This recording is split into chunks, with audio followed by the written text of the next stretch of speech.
not a Greek. Then was brought unto him one possessed with a devil, blind and dumb. And he healed him, insomuch that the blind and dumb both spake and saw. And all the people were amazed, and said, Is not this the son of David? But when the Pharisees heard it, they said, This fellow doth not cast out devils, but by Beelzebub, the prince of the devils. And Jesus knew their thoughts, and said unto them, Every kingdom divided against itself is brought to desolation, and every city or house divided against itself shall not stand. And if Satan cast out Satan, he is divided against himself. How shall then his kingdom stand? So you can see there the Second Temple understanding language. Some Jews, you find variety of opinion in the Second Temple period. But what you see is a prevailing view. Jesus is identifying the Satan as the gods of the nations. And he's zeroing in on one there. Baal Hadad, that is a very important deity of the gods of the nations. In fact, he is the character in the Baal cycle who displaces El from the place of the Most High and cycles into the head position. And this is always like the Hebrew religion is a serious polemic against that notion. Even in the name given to Moses, I am that I am. The Most High is always the Most High. It is Yahweh, always. It'll never change. There is no cycling in of anyone. And so a lot of that comes into play. But the Satan, then, when you think on the Satan in this way, you have a better understanding of what's going on in the atmosphere as you read the New Testament.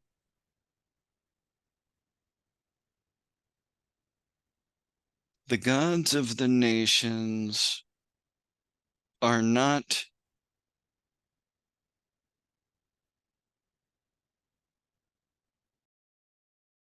they're not in the know about just what Christ will accomplish. And if they had been, they wouldn't have been behind his death. And that comes out in the New Testament. And there's a few other verses that play into this kind of thing.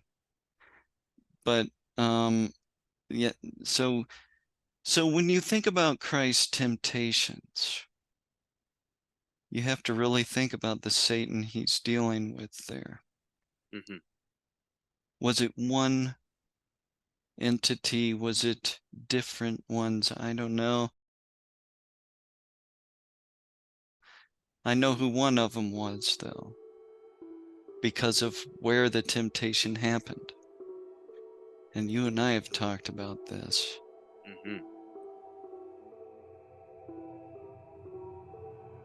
But when Jesus was taken and set on the pinnacle of the temple,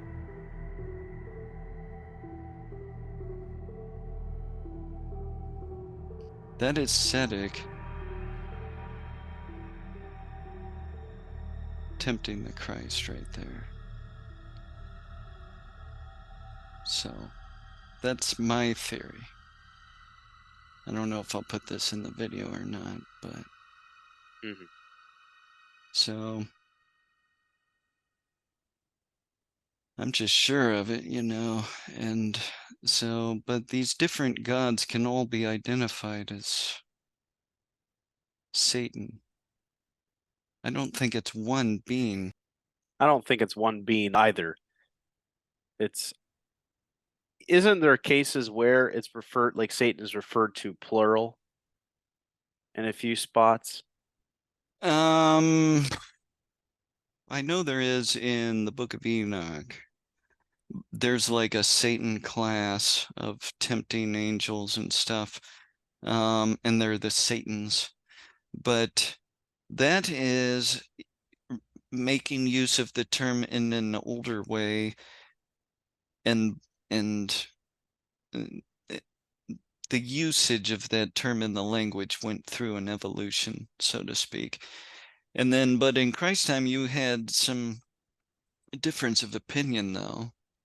And then, but in this one term where he says the devil and his angels, that sounds like the classic Lucifer and then a third of heaven's angels that he must have convinced against God or something and caused a fall. The devil and his angels. Well,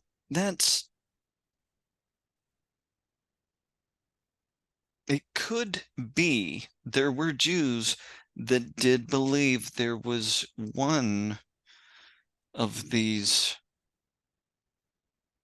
enemies who was a ringleader of the group.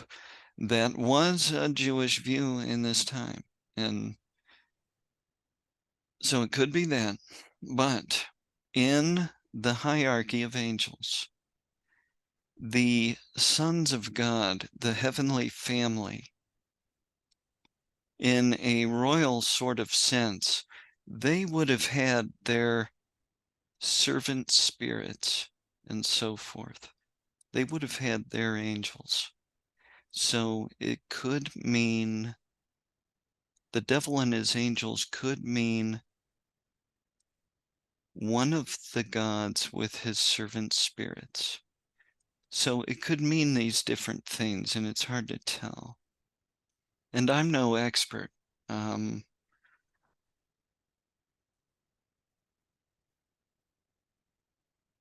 There's just a lot to know, and I'm no expert, so. But anyway, yeah, Satan.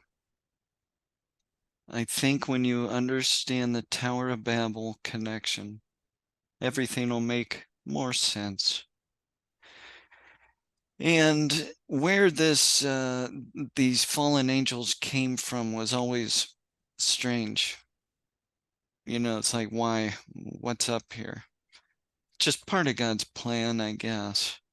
But I think my view gives a better understanding of where they went wrong. And you can see that at times they had good intentions that go wrong.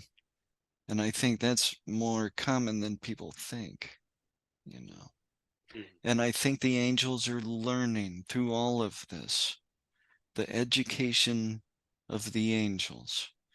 And it's not just our creation, it's the creations that have been going on here for millions of years. The angels are learning all through this. And really, if you look at the evidence, you can tell that God, in educating the angels, they worked toward an image of God. There's evidence to show that.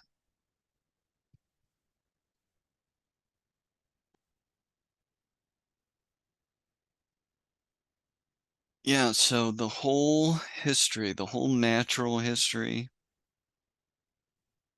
and really the whole history of the cosmos is educating angels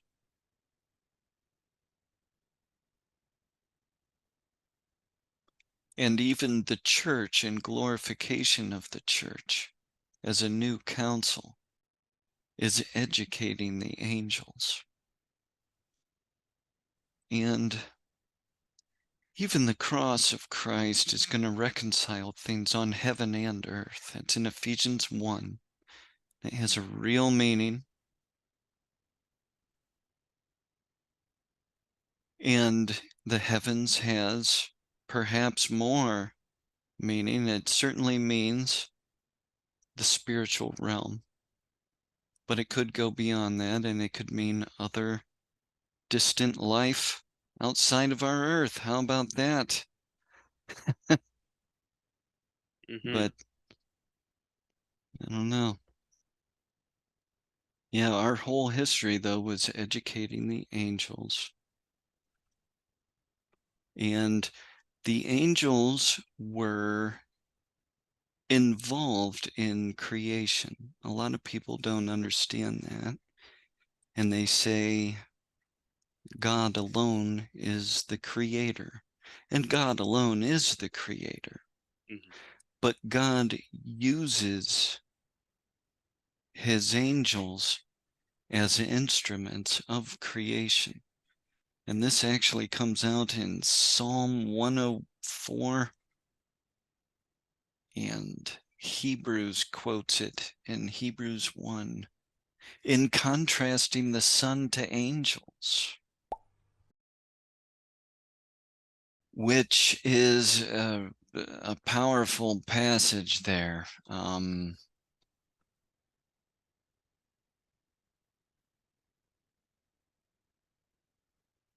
Contrasting the Son. Oh gosh, this gets deep, Lane. I gotta be careful. From a Trinitarian perspective, you have here a contrasting of the Son as creator with angels who are only instruments in creation thereof.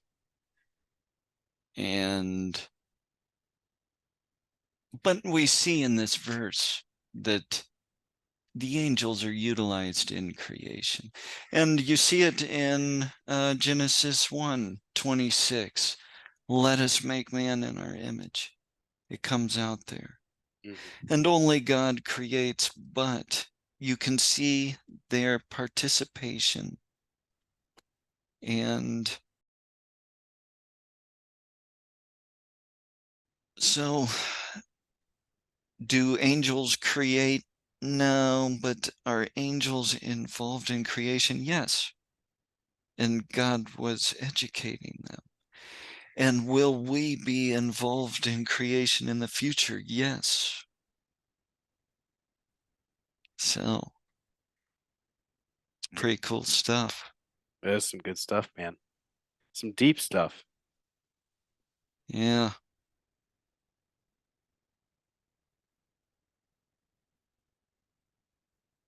Yeah. The subject gets even deeper from there, because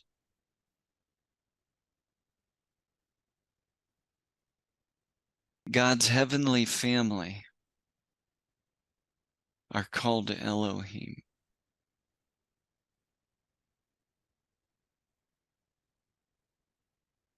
And here's something extremely controversial.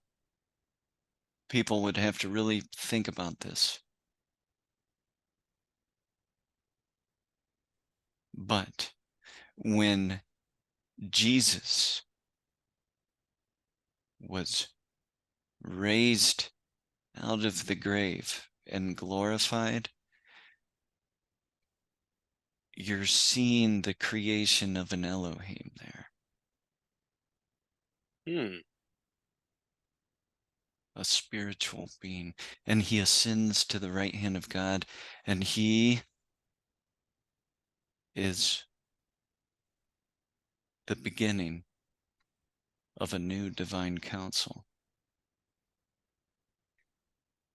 And the Christian church has a destiny to be there with them. And Israel never knew about any destiny like that. Hers is the Axis Mundi restored on earth. But like I've talked to you about before, I think in the distant future, her destiny may sort of merge with ours, and will be a new council in heaven, in after the millennium and stuff. So that's how I'm thinking right now. I remain open on it. It's pretty deep. I don't know. But that's another reason the church's message is so special in the New Testament. And a lot of these preachers out there and stuff just don't know anything about it. But Paul was preaching a special new destiny we have. seated in heavenly places in Christ. And there's a bunch of verses involved, and it's talking about the Christian destiny to be a new divine council in heaven. And that's a surprising sort of thing, you know. It shows why the church is different from Israel. And then covenantalists, though, will use that to say, look, the message has shifted into a spiritual one. And there will never be a kingdom like our destiny is heaven now. Like, you know, like they use it to just bounce off to spirit land, you know? Right. So what it shows, though, is that the church isn't Israel. No, it is not. That's a real important thing to understand. The church isn't Israel. Yeah, something I was thinking on, Lane, is when we finish up last week, I told you I should talk about the history of millennial thought and stuff like that. Mm-hmm. And what I should also include is a history of ecclesiology in the church. Because the earliest church held a certain view that it's neither covenantalist nor dispensational. It's really an unsystematized view. Okay, I mean, it actually makes sense that it would be this way. But what they thought, they knew the church was not Israel. They knew the Christian church was a distinct entity that began at Pentecost. And they knew they weren't Israel, but they thought they had permanently replaced Israel in God's outworkings of things. So they simply thought they now were the ones to suffer through the tribulation and then inherit the kingdom. And then the faithful Jews of the old times would also be raised into the kingdom. But now it's the church that's replaced Israel in God's outworkings of things. And it was a permanent replacement. And you find even in a certain chapter in Justin Martyr, he talks about how now the church is now the true Israelitic race. And I've seen that misused by some covenantalists trying to find their metamorphosed Israel idea there. It's like, no, Justin didn't teach that. But he taught this unsystematized view that he thought a new entity had permanently replaced Israel and is now designated the true Israel, something like that. And that is honestly closer to dispensationalism, which distinguishes between Israel and the church. Covenantalism really strives to have a one singular plan from the garden straight to the end of the Bible, uninterrupted, nothing changing or nothing, just a straight linear shot, and there's one people involved all the way. There's just one people of God. This is really an assumption they bring to things, but it just seems logical to them. And in that, they think this people underwent metamorphosis. So it went from being a nation to being the Christian church, but it's one people. It says I have less than 1 minute. It's going to shut off on me. Let's check out these old books, Fred. Maybe they'll help us solve the mystery. Well, I wanted to say, you were talking about the metamorphosed Israel, but you definitely explained that well, because I really see covenantal and dispensational aspects to that view. I see more dispensational, but I could see where they kind of, it's hard to explain, where it's definitely a little bit of both. I see elements of both for sure. Yeah. So the two sides fight over which direction it should go. Dispensationalists and covenantalist theologians debate over how you should see it, but dispensationalists have the better view. The early church, first of all, they were futurist Eschatologists, and you have to understand that covenant theology was developed in an environment of a mystical kingdom that was just taken for granted in the minds of the men that developed that system. And both of these systems, covenantalism and dispensationalism, are post-Reformation systems that Bible students have developed. Of course they are. It's just the way it is. But a lot of people don't seem to be aware of that. They're aware that dispensationalism derives essentially from the Plymouth Brethren and John Darby around 1830. What they don't know is that covenantalism essentially derives from a guy named Johannes Cocius. He lived in the 1600s. He's a 17th century theologian. Yeah, that's right. Because covenantalism is about 200 years older than dispensationalism. But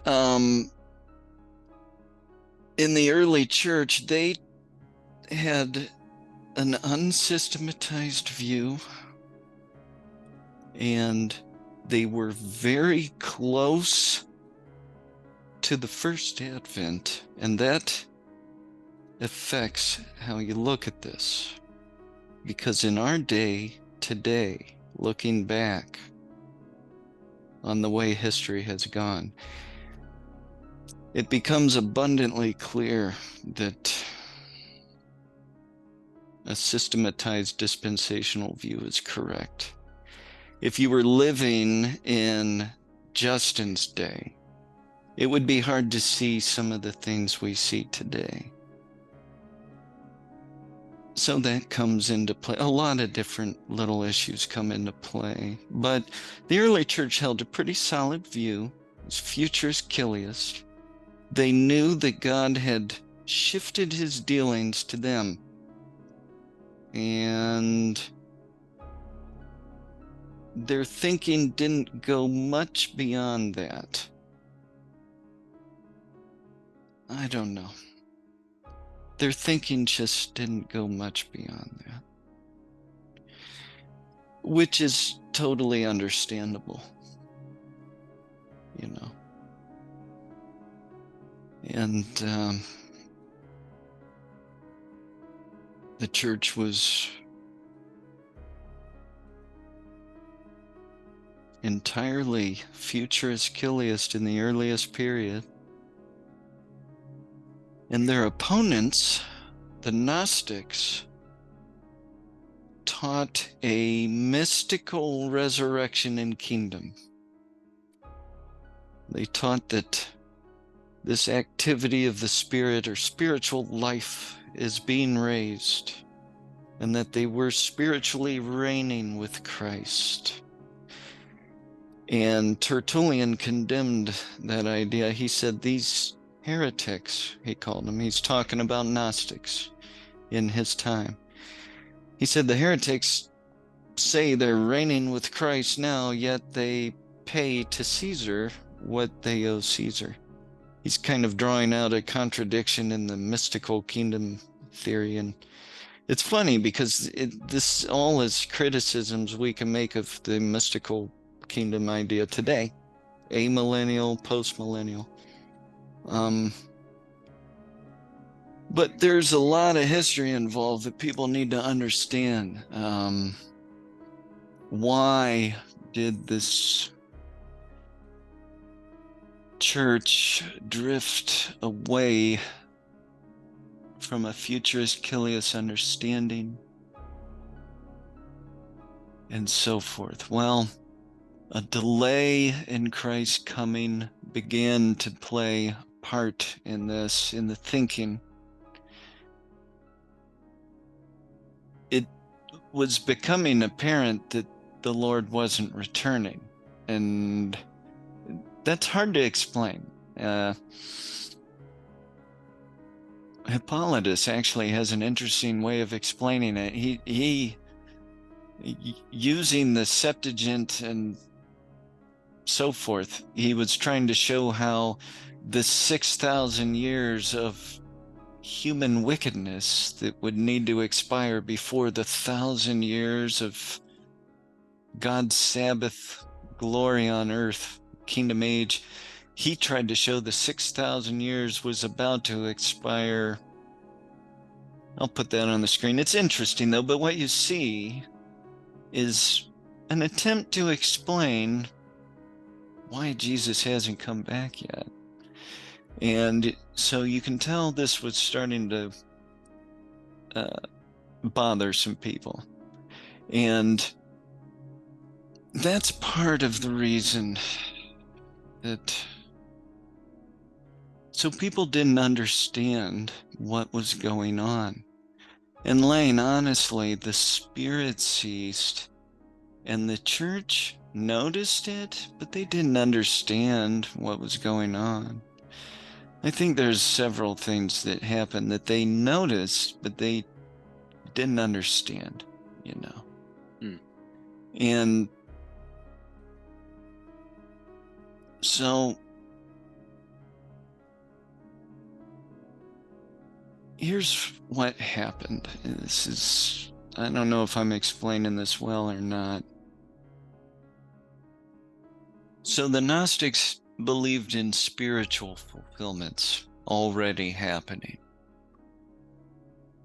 But the reason they could believe that is because they held a very low view of the Old Testament. They didn't accept the Old Testament, frankly. And they had this sort of theory. It's pretty involved, but the God of the Old Testament was an evil deity, and it's weird Gnostic type stuff. But if you look into it, what you'll find is the Gnostics had this low view of the Old Testament. And so their ideas, I mean, that's what you would need to entertain these spiritual kingdom ideas. But that's how they got away with this. That's how they did this in Justin's day and Irenaeus's day and Tertullian's day. But then this genius guy came along named Origen, and he decided that if he could incorporate an allegorical approach with a higher view of the Old Testament, then he could teach a mystical kingdom in a more orthodox manner. And so what he did is held a seemingly very high view of the Old Testament, but he would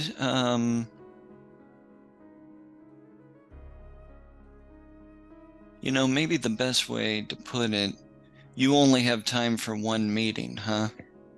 Nope. Maybe the best way to put it is to read something from Mashim, who is a very strong Lutheran historian, tough scholar. Let me just read something from him real quick, because he puts it better than me. And All right. Well, so far it's pretty good, man. So far, so good. I can understand that the early church fathers, they really weren't too far off from the death, burial, resurrection of Christ like we are. Oh, you no. You made a good point that they probably noticed the spirit ceasing or waning off, if you will, but it's understandable to still be rather hopeful that the Lord will return, because they really weren't too far from that event. Hold on 1 second, man. I'm sorry. Okay. So, I'm sorry. What'd you say again? Oh, I just said it seemed reasonable that because these early church fathers were so close to the events of Christ, it's understandable that they were still hopeful that he would return. I know we're kind of hopeful, and the church in general is hopeful that he returns, but I would say it's their feelings for it were probably much stronger since they were so close to that event. They probably, and according to their view, they probably thought they still had the opportunity to hasten in the kingdom. Mm-hmm. Well, they still were. Let's see. Justin would have written his material just not long at all after the Bar Kokhba revolt, and he even refers to Bar Kokhba in his writings. And I mean, just on like one little occasion, but he does refer to this and stuff. And so he was just outside the window closing, and he still witnessed the spirit, the miraculous. You know, the spirit was still around in his time. It was fading out, I would say. But he witnessed this, you know, and then Irenaeus wrote a little after him.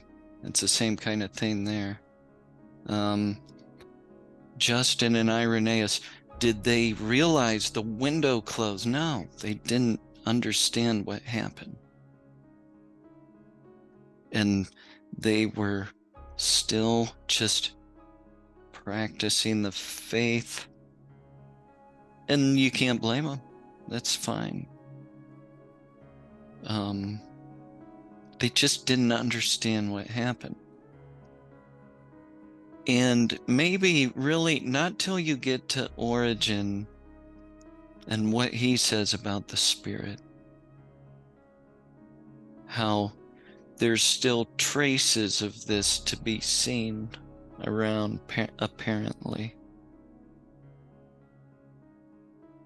I don't think he really had the spirit and witnessed it either. I don't think he did.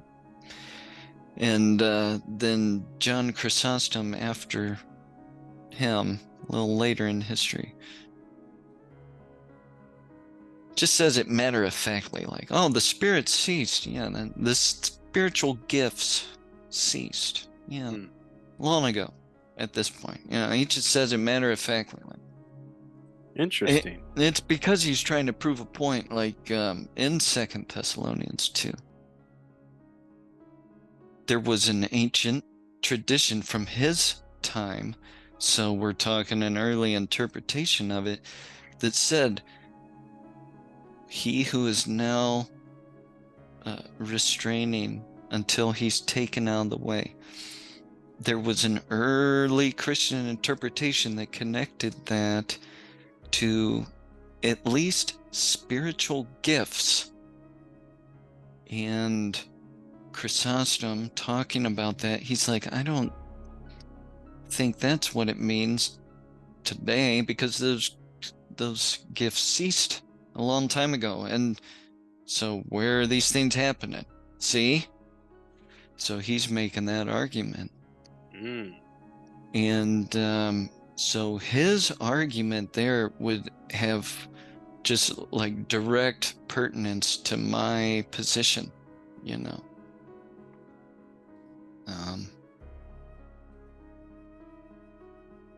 And then the churchendom view would be I shouldn't say that. The standard dispensational view would be that certain sign gifts did cease, tongues, healing, prophecy. But regeneration still occurs, even today. And so the removal of the Spirit then would be the complete removal of the Spirit, including the temple of God on earth during this dispensation in which the Holy Spirit dwells. There's every reason to infer a bodily removal of the church in 2 Thessalonians 2. I hate it when I hear post-tribulationists try to argue against that. It's like, guys, you can't really argue against that. It can certainly be inferred. But I'm not familiar with the what do you call it, the futurist something view from the early church. Futurist Killianism. Killian, I'm not too familiar with that. So after you talk about this stuff, I wouldn't mind you enlighten me on what that all means. All right, Killianism is just another word for premillennialism. Oh, okay. Yeah. Killianism, that's based on the Greek word for thousand. And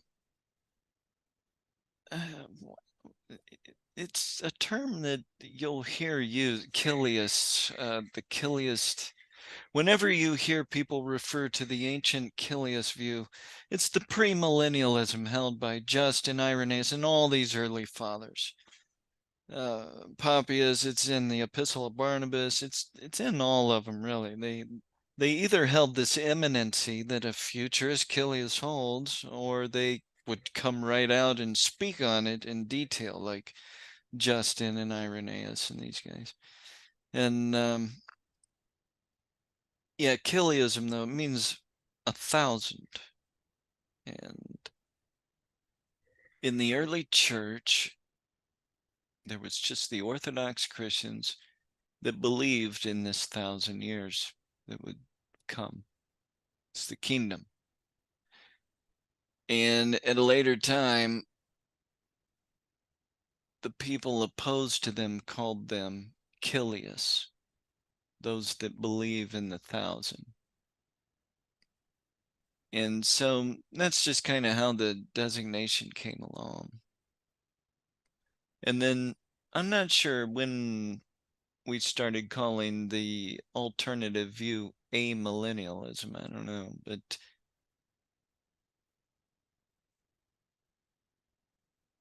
I don't know. And it is amillennialism. You hear people say millennialism, but it means no millennium. So amillennialism. It's kind of like atheist, Ah, got it. Gotcha. Pun intended, huh? Good one. Well, very good. I appreciate that. Yeah, Kiliast. It's just premillennial. Futurist, you know what that is, right? That the Great Tribulation is this brief period that'll happen right before the kingdom, and it's in our future. So it just keeps getting pushed out into the future further and further. I don't know if I explained it well or not.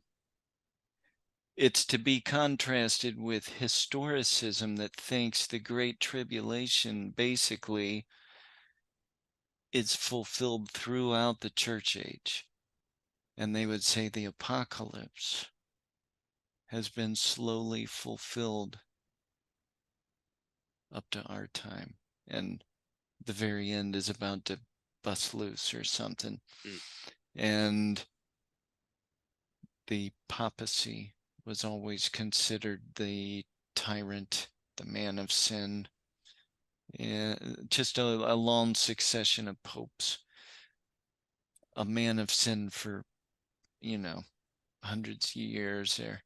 And that's historicism. Well, futurism sees it literally. It's this 70th week of Daniel. It's this brief period in the future, and it elapses right before the kingdom. So obviously, from our perspective, it's just this little period in the future. And then preterism places it at AD 70, or there's an easier going sort of preterist view that thinks it was fulfilled roughly from the Jewish War up through the Council of Nice and stuff like that, when Christianity began to blossom under Constantine and stuff. So Christianity began to thrive and dominate.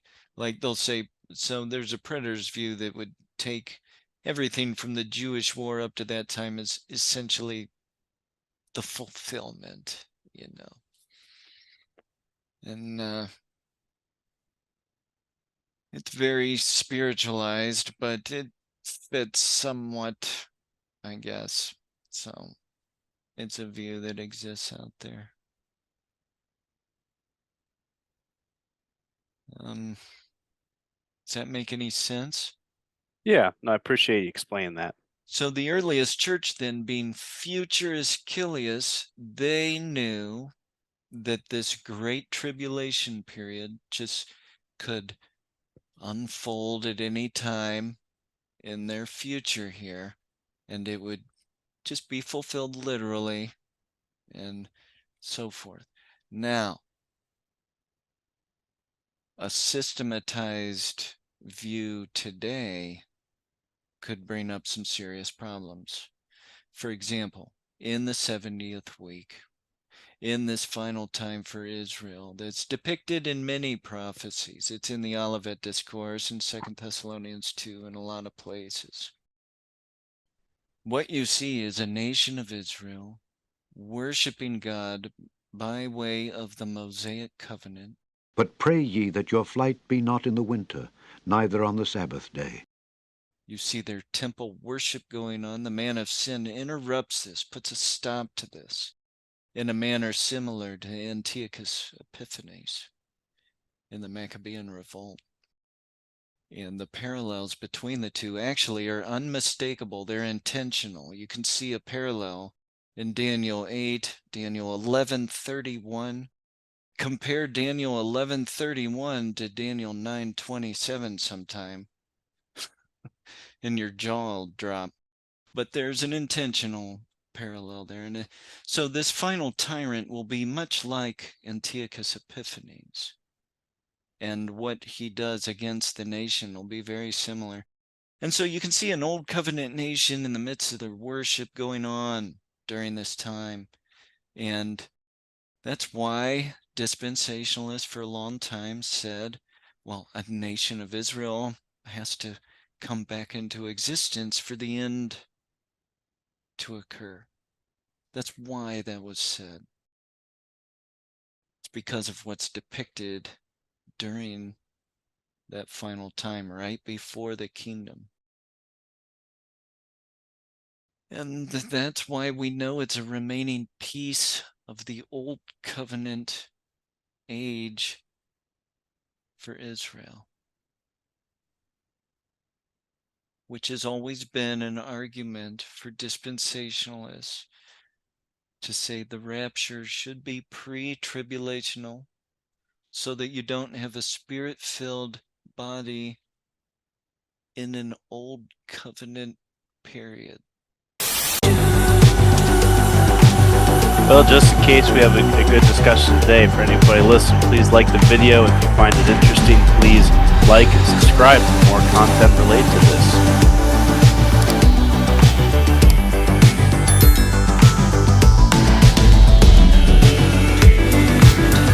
Hey folks, comment below. Yeah, really. We want to hear your comments.